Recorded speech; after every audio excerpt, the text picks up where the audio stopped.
Intermodulation distortion. What is it? What causes it? How do we measure it? I'm Professor Fiore, and I'll explain it all right now.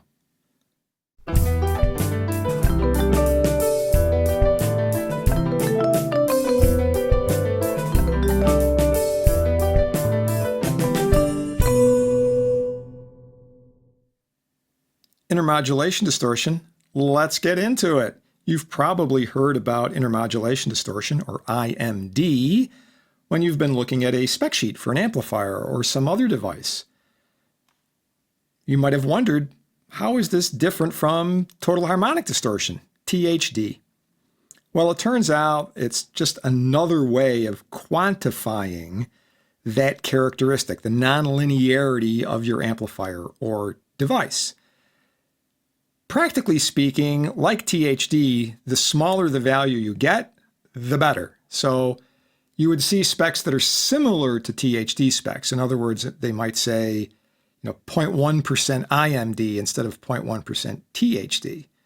They're not the same, though. It's not necessarily the case that if you have a THD of X, you'll have an IMD of X. All right? They can be different values. Although it is true that generally speaking, amplifiers with low THD tend to have low IMD. So there's that. These might also be specified as a negative dB value, right? So the more negative the value is, the better. IMD measurements are a little bit more involved when compared to THD. Typically, they use two signal sources instead of one. And those two sources have to be at very specific frequencies and mixed at specific amplitudes. So a very popular one that you see is the SMPTE or SMPTE, which stands for the Society of Motion Picture and Television Engineers. That standard, which came out in the 1930s before there was television, and it was actually called SMPE, that standard uses the two signal tones of 60 hertz and 7 kilohertz at a 4-to-1 ratio. So the 60 hertz tone is 4 times the amplitude of the 7 kilohertz tone. But there are other specifications out there. It's also possible to do a multi-tone IMD scheme. In other words, where you have more than 2 tones. I'm strictly going to look at the very popular SMPTE version, the 2-tone generally, and we'll go from there. All right, so here's the deal. If your system has a nonlinearity in it, your amplifier, for example, has some nonlinearity in it, and you have more than one tone, you have 2 tones in this case, this will give rise to what are called modulation components.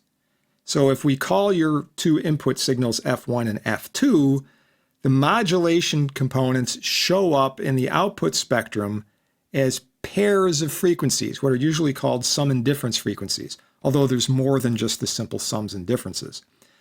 The first set would be F1 minus 2 and F1 plus F2. So in the case of the SMPTE, you would have 7 kilohertz plus 60 hertz and 7 kilohertz minus 60 hertz. But there are other elements in there. In other words, you could have 2 times F1 minus F2 and 2 times F1 minus 2F2. And, there's just a lot of these pairs that are out there. But the first set is the most important one. Those are the biggest ones, the F1 minus F2 and F1 plus F2. It's important to remember that when you do this test, the nonlinearity in the amplifier will also produce harmonic distortion, right? That doesn't go away. So measuring this is a little bit more complicated. Ultimately, it's similar to THD in that what you do is you take these newly created distortion components and you sort of lump them together and you compare that to the total amplitude, right? And you express that as a percentage, or, like I said, as a decibel value below whatever the output level is. So you might say it's, minus 65 dB or something like that. Now, when I say lump together, you don't just add them, right? This has to be an RMS summation. In other words, a square root of the sum of the squares, right? So if you had, a level of 1 and another level of 1, 1 and 1 isn't 2, it's 1 squared plus 1 squared, which is 2. Take the square root of that, which is approximately 1.4. All right, so you just don't add them up in a very simple sort of way, right? But I'll just use that generic term lumped together, because that conceptually, that's really what you're doing, right? You're taking all of these newly created distortion components and just comparing them to the total signal. Okay, so there are, as I said, multiple schemes, SMPTE just being one of them. Some of these schemes use two tones that are actually pretty close, right? In either case, many of the modulation components that will be created will actually lie outside the human hearing range. So ideally, you really should have some kind of filter, like maybe a C weighting filter or something like that at the output, because you don't want to throw in elements that you can't hear into the total. I mean, that's not really a very fair kind of comparison, right? So, the technique of measurement is a bit more challenging. THD is actually pretty straightforward. You throw in the signal, you get all the harmonics, and then it's easy enough at the output to just make a notch filter to get rid of the input signal, and all you're left with is the harmonics. Then you take those harmonics, you feed them into an RMS reading meter, and you're done. Well, that's not really practical for the IMD case. If you look at the SMPTE thing, if you tried to do the same thing, well, filtering out the 60 hertz with a notch is pretty easy. The 7 kilohertz is a bit more challenged, though, because the sum and difference frequencies are only 60 hertz above and below 7 kilohertz. So you need a ridiculously high Q notch filter to do that, and it has to be very, very precisely tuned. So there's other ways of doing this. For example, you might use a combination of filtering and demodulation, which is beyond the scope of this particular video, to extract these intermodulation components. There are other ways of doing this. If you had a spectrum analyzer, you could actually see the individual components, then you could measure them, right, and do the RMS summation. I'm going to do something like that using the Fourier analysis. We won't literally see the components, but we'll have numeric values for them. So, what do I mean by see the components? Well, here's a way of visualizing this. So I've got a little spectrum here, right? Here's frequency on the horizontal and the voltage on the vertical. So your two input signals, your two source signals, right, which are in black, that would be F1 and F2. And I'm just using arbitrary amplitudes here, just so that you can see the difference. Now, the first pair of intermodulation sidebands, like I said, the biggest and most important, are the F2 minus F1 and the F2 plus F1. So basically, you're going to take this frequency and subtract it from this to get this, right, this blue thing over here, and you're going to add the two together to get this one over here. All right, so if you had a spectrum analyzer, this is what you would see on the spectrum analyzer. You'd also see little spikes in here for harmonic distortion components of F1 and F2, plus the higher order intermodulation components, like I was saying, 2 times F2 minus F1, and so on and so forth. But like I said, many of those would be like way out here. They would be out beyond the audible spectrum. Okay, so that's essentially what we would be looking for. Now, the big question is, where does this come from? How does this happen? I mean, it's one thing for me to just sit here and say, well, if you take these two signals, F1 and F2, and you run it through a nonlinear system, you're going to get, these sidebands. Well, if you know something about amplitude modulation, this would be second nature, but you probably, or you may not, right? So how does it happen? Well, think about your basic amplifier. It turns out, forget about feedback and swamping and all that kind of stuff.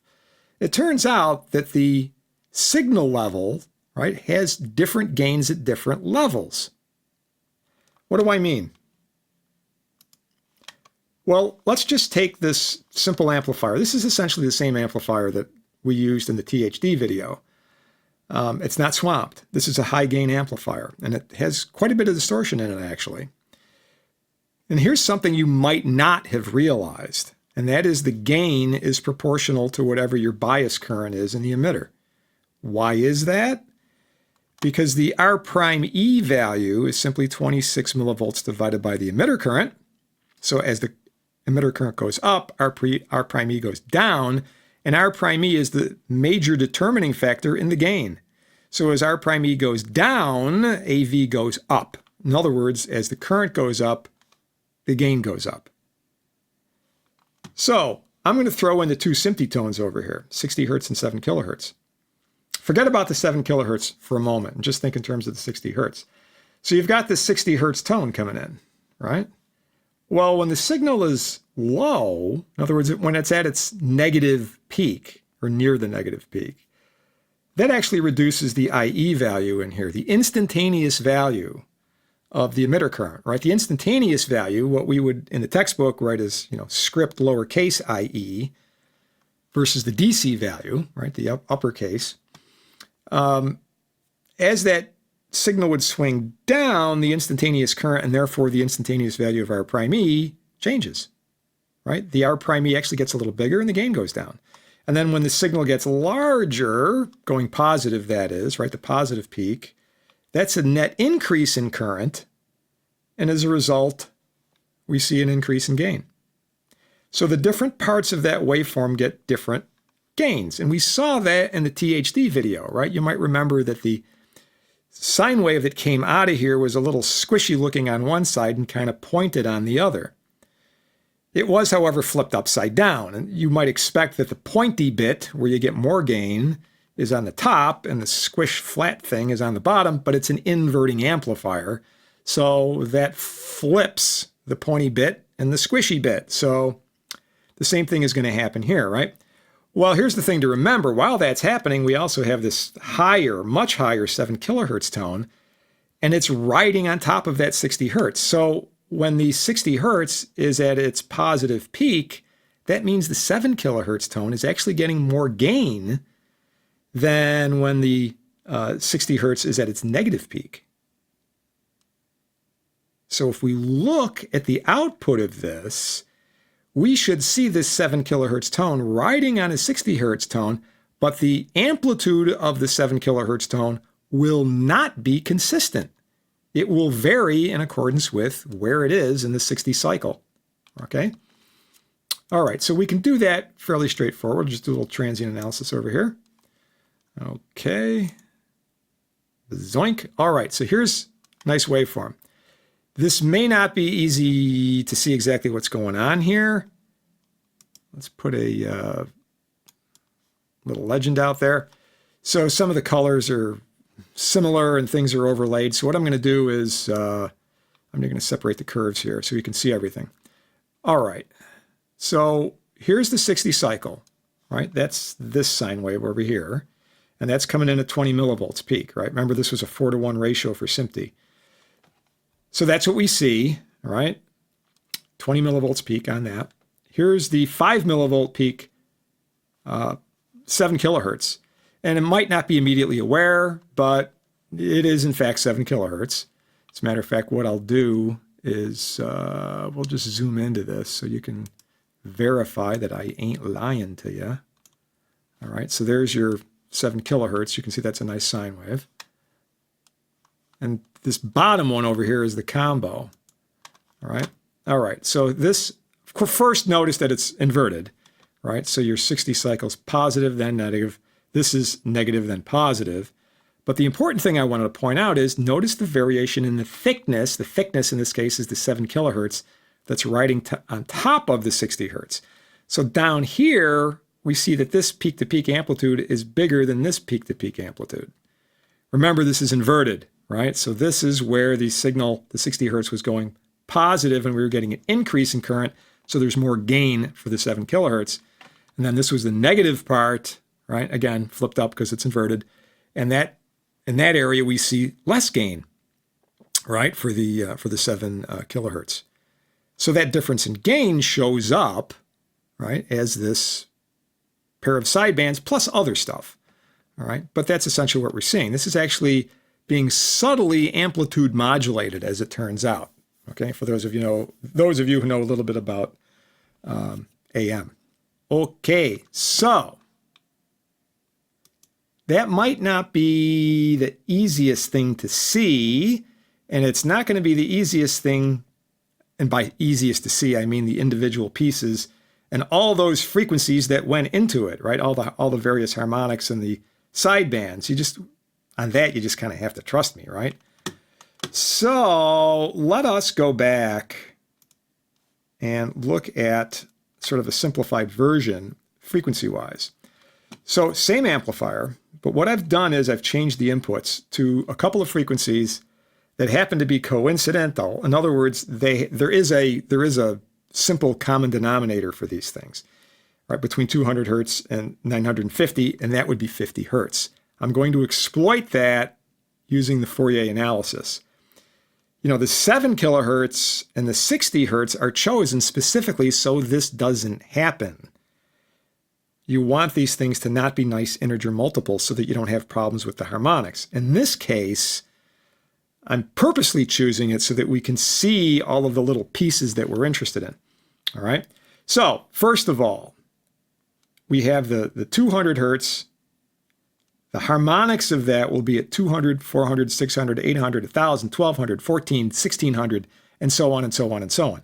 And as we saw in the THD video, it's really just a handful, the first few, 3, 4, 5, maybe 6, that seem to have the biggest impact, right? After that, the harmonics, the distortion harmonics, these levels are very, very small, all right? Now, for the second input, in this case, I'm using 950 hertz, right? The harmonics on that will be above the base 950, 2 times that, 1900, 3 times that, 2850, 3800, and so on and so on and so on, right? Just integer multiples of 950. So those things we expect from the harmonic distortion part of it. The intermodulation, right, that we just saw, we're looking at F1 minus F2 and F1 plus F2. So that's going to be 950 minus 200, which is 750, and 950 plus 200, which is 1150. All right. Notice that these two frequencies are not in this simple harmonic spectrum, right? It skips right over. It goes 600, 800, so it skips the 750. You go from 1,000 to 1,200, it skips over the 1150. That's what we want. But I don't want to have to look at, a couple hundred harmonics. That's why I chose these numbers. All right.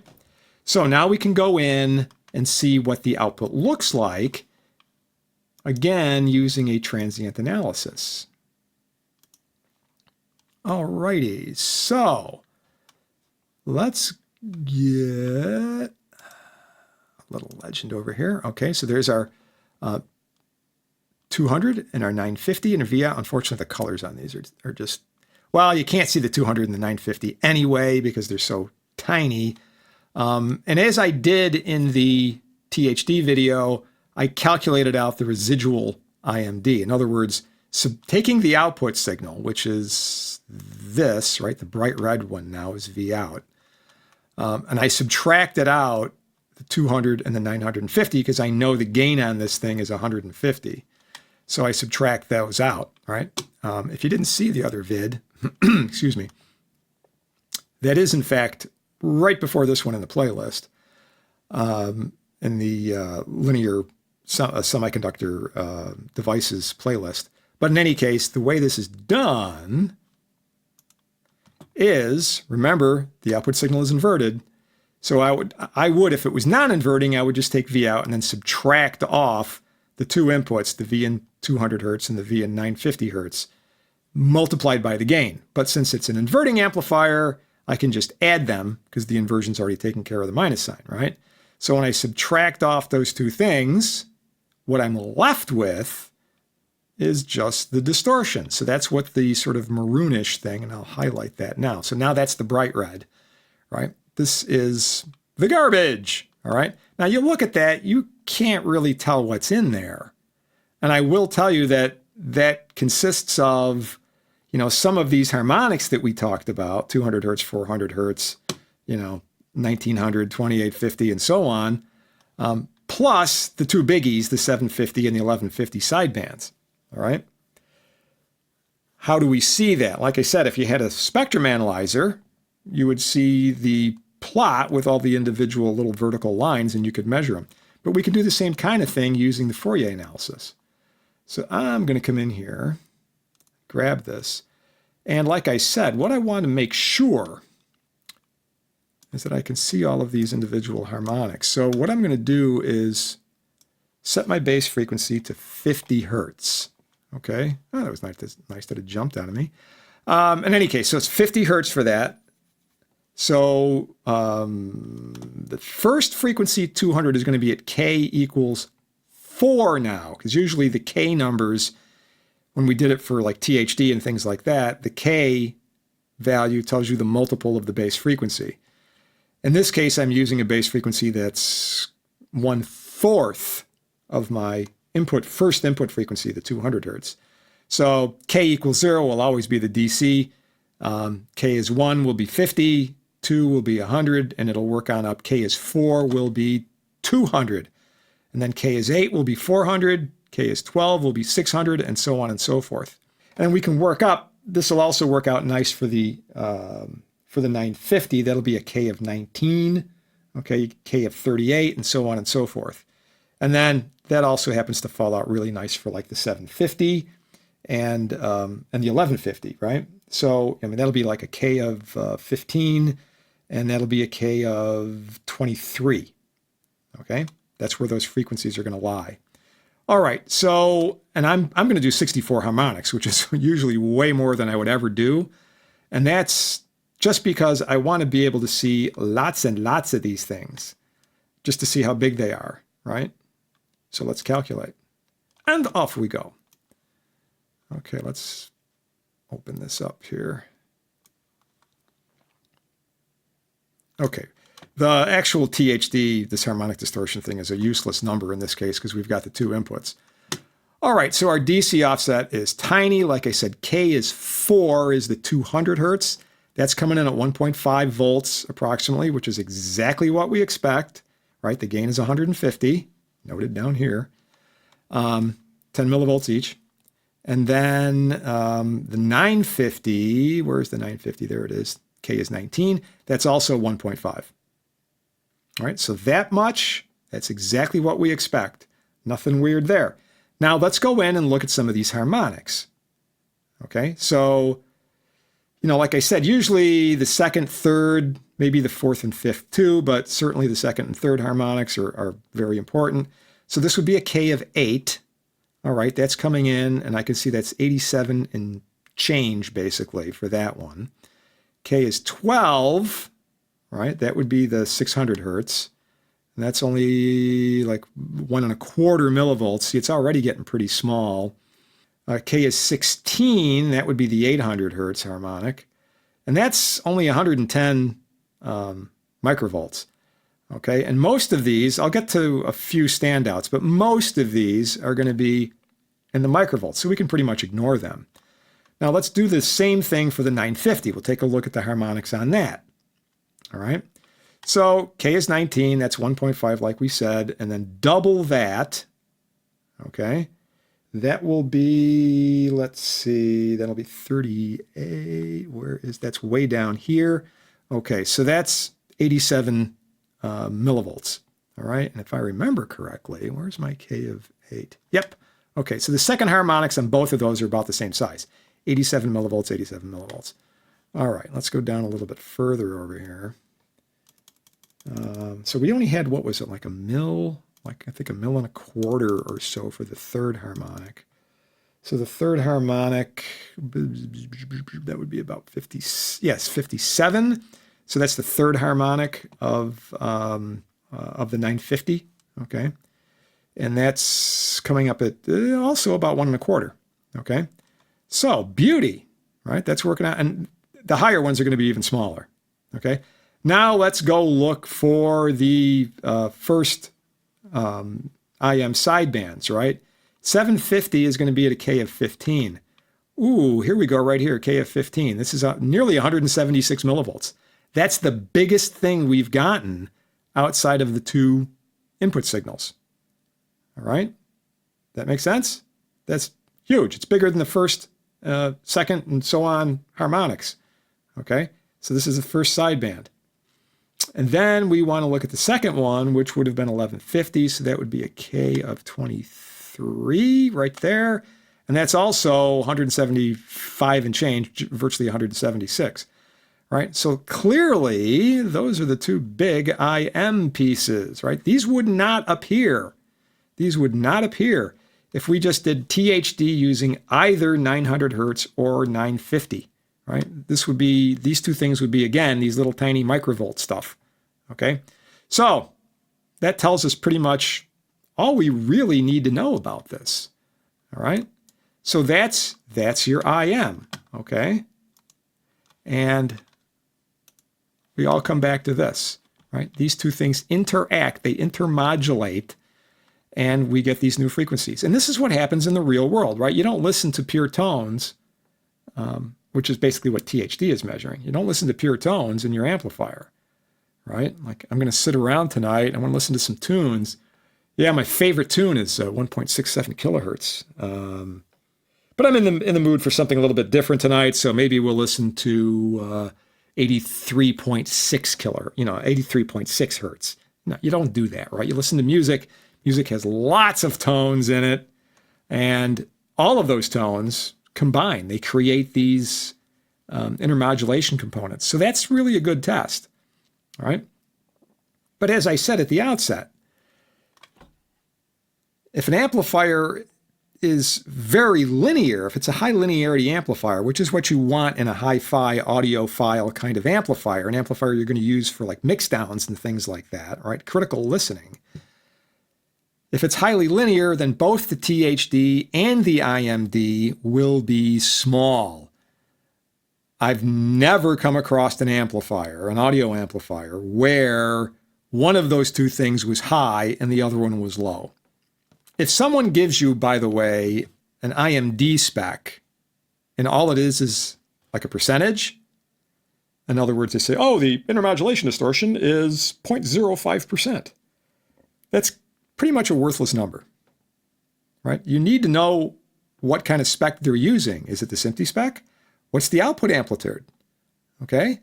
It's just like with THD. I mentioned this before, what's the input frequency, right? If you did a THD spec and you used, 11 kilohertz for your input frequency, well, the first harmonic, right, the 2 times the base frequency is 22 kilohertz. It's beyond what you can hear, all right? You have to know these things. You have to know what the output level is.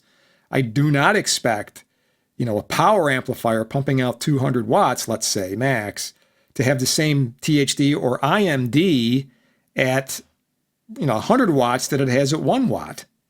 Okay, so just getting a simple number, like 0.1% is insufficient, right? You need to know what the frequency range is. You need to know what the, that it's tested under. You need to know the specification, right? Is it the SMPTE spec? You need to know what the output levels are. All of those things roll in. Otherwise, you're not really comparing apples to apples, right? You're comparing apples to woodchucks, right? You're comparing apples to, I don't know, minerals, okay? So that's important information, all right? So that's the basics on intermodulation distortion. Maybe more than you had in store for, but hopefully this clears up some misconceptions and such, and you can use this in your designs, your specifications for equipment and so forth, understand what this all means and where it all comes from, and for you budding engineers, how you actually measure this stuff. Great. Okay, so this is Professor Fiore saying, take care, have a good one. I'll see you next time.